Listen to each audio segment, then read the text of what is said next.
دیکھو مسجد کا مطلب کیا ہوتا ہے، اپنی ملکیت سے وہ پراپرٹی نکال کے اللہ کی ملکیت میں دے دینا کہ اللہ یہ تیرے حوالے کر دی ہم نے. تبھی علماء کا اس پر اتفاق ہے کہ ایک جگہ جب مسجد کو نامزد کر دی جائے تو قیامت تک کے لیے وہ مسجد بن جاتی ہے، کیونکہ آپ نے اللہ کی ملکیت میں دے دی. آپ اس کو اپنی ملکیت میں واپس نہیں لے سکتے. حتیٰ کہ جس نے پلاٹ وقف کیا ہے نا وہ بھی نہیں لے سکتا واپس. ایک آدمی نے 1 کروڑ کی پراپرٹی خریدی اور مسجد کے نام وقف کر دی، نمازیوں کے لیے کھول دیا اس نے اس کو. اب وہ واپس نہیں لے سکتا کہ میرا پلاٹ ہے میں واپس لے رہا ہوں. ہم کہیں گے جب آپ نے وقف کر دیا تو یہ کس کا ہو گیا؟ اب یہ اللہ کا ہو گیا. پہلی بات تو یہ کہ گورنمنٹ کے کاغذات میں کہیں بھی مسجدوں کے لیے جتنی آبادی ہے نا جس حساب سے اس میں جگہ ہوتی نہیں ہے. اکثر مسجدیں پارکوں کی جگہ پر ہی بنتی ہیں، ہسپتالوں کی جگہ پہ، اسکولوں کی جگہ پہ. یہ حکومت کی نااہلی ہے. جو بھی رفاہی پلاٹ ہوتے ہیں ہمیشہ سے پاکستان میں مسجد انہی جگہوں پہ بنتی چلی آ رہی ہے. اور یہ مسجد والوں کا، یہ محلے والوں کا قصور نہیں ہوتا، یہ گورنمنٹ کا قصور ہے کہ آپ نے آبادی کے لحاظ سے محلوں میں آپ نے مسجدوں کی جگہیں دی نہیں ہیں. تو پارک بھی لوگوں کے اجتماعی فائدے کے لیے تھا، تو اسی اجتماعی فائدے میں وہاں پبلک نے جب مسجد بنا دی ہے تو پبلک اس پہ راضی ہے کہ ہم پارک سے زیادہ کس کو فوکس کر رہے ہیں؟ مسجد کو فوکس کر رہے ہیں. کیونکہ پارک میں لوگ 24 گھنٹے میں زیادہ سے زیادہ ایک دفعہ جائیں گے نا. تو لوگوں کو پتہ ہے فلاں جگہ پارک ہے، فلاں جگہ گراؤنڈ ہے، وہاں جا سکتے ہیں. مسجد میں کتنی جگہ دفعہ جانا ہے؟ 5 دفعہ جانا ہے.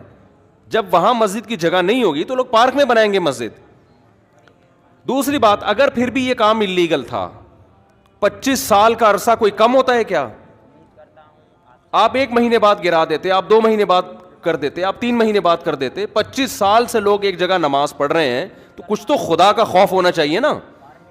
25 سال سے ایک جگہ فجر کی نماز ہو رہی ہے، ظہر کی ہو رہی ہے، عصر کی ہو رہی ہے، مغرب کی ہو رہی ہے، عشاء کی ہو رہی ہے، رمضان میں تراویح ہو رہی ہے، عید بقرعید ہو رہی ہے، وہاں جمعے کی نمازیں ہو رہی ہیں، عید الفطر عید الاضحیٰ کی نمازیں ہو رہی ہیں. 25 سال سے محلے والے وہاں ایک کراؤڈ ہو رہا ہے، بہت بڑا اجتماع ہو رہا ہے، اس کو آپ لوگوں کے جاگنگ کے لیے اور چہل قدمی کے لیے آپ گرا دیں. تو یہ جب اللہ کا خوف نہیں ہوگا تو پھر یہ کام بہت آسان ہے. ویسے بھی لوگ مینٹلی ایک چیز لوگوں کے ذہن میں، محلے والوں کے ذہن میں بیٹھ چکی ہے کہ یہ عبادت کی جگہ ہے، یہاں ہم نماز پڑھتے ہیں. آپ خود سوچو، وہاں جب وہی لوگ وہاں آ کے دیکھیں گے کہ یہ مسجد تھی جہاں اذانیں گونجا کرتی تھیں، جہاں نماز 25 سال سے ہوتی آ رہی ہے، وہاں کیسے غیرت مند آدمی اس پارک میں ٹہلے گا؟ کیسے غیرت مند لوگ کہیں گے یہ اللہ کا. دیکھو مسجد کا مطلب کیا ہوتا ہے، اپنی ملکیت سے وہ پراپرٹی نکال کے اللہ کی ملکیت میں دے دینا کہ اللہ یہ تیرے حوالے کر دی ہم نے. تبھی علماء کا اس پر اتفاق ہے کہ ایک جگہ جب مسجد کو نامزد کر دی جائے تو قیامت تک کے لیے وہ مسجد بن جاتی ہے، کیونکہ آپ نے اللہ کی ملکیت میں دے دی. آپ اس کو اپنی ملکیت میں واپس نہیں لے سکتے. حتیٰ کہ جس نے پلاٹ وقف کیا ہے نا وہ بھی نہیں لے سکتا واپس.